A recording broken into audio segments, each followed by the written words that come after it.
서재필의 가르침을 받으며 1897년 7월 배제학당 졸업식에서 한국의 독립을 주제로 영어 연설을 한 청년 이승만이 그로부터 1년 전인 1896년 7월 서재필이 창립한 독립협회 일을 하지 않았다면 오히려 이상하다. 졸업 후인 1898년 1월, 4월, 8월 이승만이 잇따라 창간한 협성외회보, 매일신문, 제국신문 또한 그로부터 2년 전인 1896년 4월 서재필이 창간한 독립신문의 청년 버전이었다.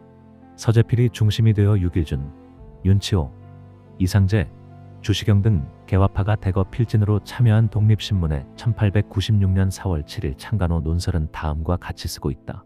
정부 관원이라도 잘못하는 이가 있으면 우리가 말할 터이요. 탐관우리들을 알면 세상에 그 사람의 행적을 밝힐 것이요. 사사로운 백성이라도 무법한 일을 하는 사람은 우리가 찾아 신문에 설명할 터이다. 당시 조선은 열강의 이권 다툼에 편승한 관리들의 부패로 국익을 지키기는커녕 나라의 독립조차 유지하기 어려운 형편이었다. 일본은 청일전쟁의 승리를 몰아 1985년 10월 왕실이 거처하는 경복궁 내전으로 자객을 난입시켜 고종의 부인 민비를 시해하는 을미사변을 일으켰다. 신변의 위협을 느낀 고종은 결국 1896년 2월부터 1897년 2월까지 1년 동안 러시아 공관으로 피신했다. 이른바 악원파천이다. 거처하는 궁궐에서 왕비가 자객에게 죽임을 당하고 국정의 최고 책임자인 왕이 1년 동안 외국 공관에 피신하는 나라가 과연 독립을 유지하는 제대로 된 나라인가? 독립협회는 바로 이 아사리판 한가운데 시점인 1896년 7월 2일 열강의 조선 침략을 막아야 한다고 주장한 서재필에 의해 창립된 단체다. 독립협회에는 앞서 나열한 독립신문 필진이 대거 자리 잡고 있었다. 거기에 더해 이완용, 안경수, 박정양 등 당시 정부의 개혁적인 고위 관료들도 적극적으로 참여했다. 서재필의 제자로 온 세상이 주목하던 개화파 청년 이승만이 독립협회의 이름을 올리지 않을 까닭이 없었다. 독립협회는 중국에 대한 사대를 상징하는 영운문과 모화관을 헐고 그 자리에 조선의 독립을 상징하는 문을 세우자는 주장과 함께 출발한 단체다. 이를 위한 국민들 성금이 쌓여가자 왕실도 비용을 보탰다. 프랑스의 개선문을 본떠 만든 독립문이 마침내 무학재 아래 우뚝 선 것은 착공 1년 만인 1897년 11월이었다. 독립문 완공 한 달 전인 1897년 10월 고종은 소공동의 하늘에 제사를 지내는 원구단을 짓고 스스로 대한제국의 황제로 칭하며 열강과 대등한 자주국임을 과시했다. 그러나 대한제국은 결국 식민지로 전락하는 조선의 마지막 발버둥일 뿐이었다. 만약 고종이 독립협회의 주장과 활동을 받아들여 개혁에 성공했다면 역사는 전혀 달리 전개되었을 수도 있었다. 분명한 것은 이 갈림길 한복판에 청년 이승만이 있었다는 사실이다. 1898년 3월 독립협회는 지금의 종로 보신각 근처에 있는 시장 거리에서 만민공동회라는 대중집회를 조선 역사상 처음으로 개최했다. 1만여 명이라는 엄청난 인파가 모였다.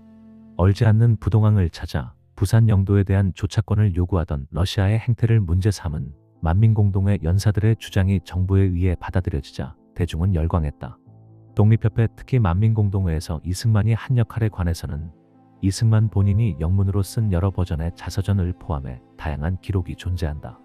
그중 가장 정리가 잘된 문헌은 어릴 적부터 이승만의 동네 친구이자 배제학당은 물론 나중에 옥중 생활도 상당 기간 같이 한 신흥우가 1949년 4월 12일 올리버 박사와 대담한 영문 기록이다.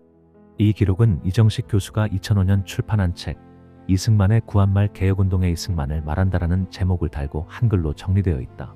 아래 일부를 인용한다. 이승만은 독립협회에서도 활발히 활동했다. 처음에는 연장자들에게 눌릴 수밖에 없었지만 차차로 그의 영향력은 커져갔다. 이승만은 독립협회 외곽에 있었지만 그의 연설은 세밀하고 박력이 있어 유명하게 되었고 존경을 받게 되었다.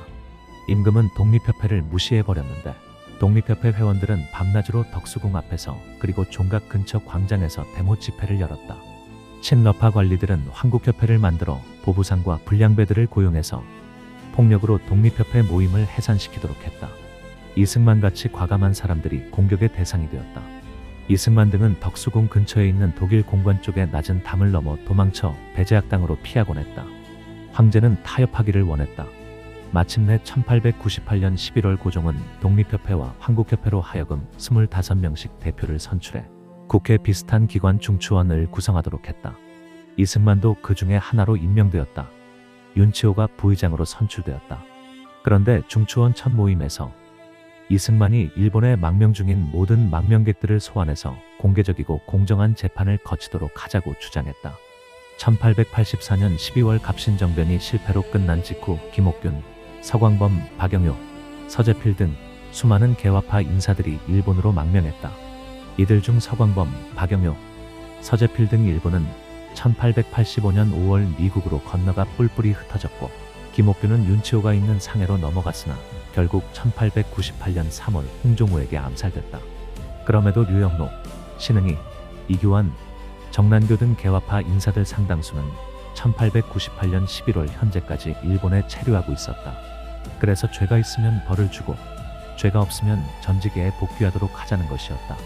이 제안이 있자 일본이 저지른 을미사변으로 왕비를 잃은 황제는 노할대로 노에서 중추원을 즉각 해산시키고 중추원 의원들을 체포하라는 명령을 내렸다.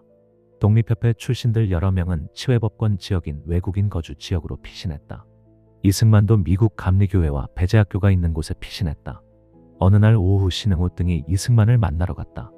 그때 이승만은 미국 감리교 의사와 대화할 수 있는 정도로 영어를 구사하고 있었다. 셔먼이사는 근처에 사는 환자를 보러 가게 되어 있었는데 이승만에게 물었다. 나하고 같이 갔다 오겠냐는 것이었다. 한동안 틀어박혀 살게 되어 실증이 나고 있던 이승만은 그래요 하고 따라 나섰다. 그들이 지금의 한국은행 앞 광장에 있던 일본 영사관 근처에 다다랐을 때 평복을 입은 형사들 몇몇이 뛰쳐나와서 이승만을 체포해서 유치장으로 끌고 가버렸다. 큰 죄를 짓지도 않고 끌려간 감옥에서 이승만은 결국 5년 7개월이라는 짧지 않은 20대 중후반의 황금 같은 나날을 갇혀있게 됐다.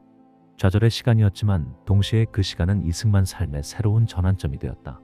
감옥은 그를 완전히 새로운 사람으로 만들어갔다. 이승만을 미래로 이끈 신장로는 감옥에서 활짝 열렸고 이승만은 마침내 그 길의 입구에 들어섰다.